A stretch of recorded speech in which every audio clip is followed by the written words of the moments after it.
A 10? A 10 on the whizometer? And you're watching me? Oh, you must really love me. I don't love construction delays, and I know you don't either, but you're going to get them. Trust me, GDOT's going to be out all day today with this beautiful, albeit a little cold weather.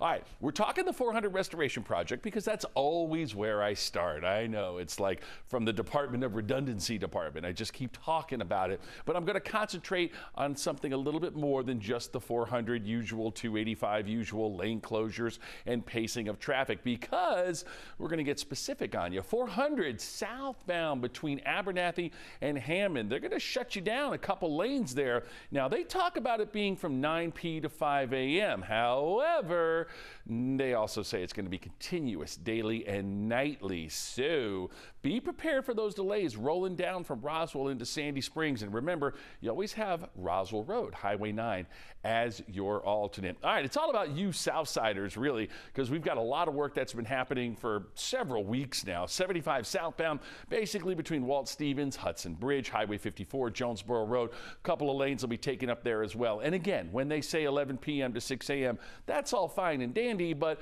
the equipment's still out there, so are the barrels, and sometimes they'll continue to do some of the work. So just please remember, watch that speed. All right, more is going to be on the ramp here, more GDOT work. This is 75 north and south right at 285. If you travel through this in Clayton County, you see all that equipment that they have off to the side of the road. And again, continuously through the weekend, daily and nightly. So pay attention to all those GDOT signs that are out there, and just be prepared for some brake lights. Follow us on Twitter, speaking of brake lights, at 11 Alive Traffic. If anything happens big time, I will tweet it out for you. And again, as I always continue to reiterate, please slow down in all those GDOT work areas and get out and enjoy this day, even if you just take a walk.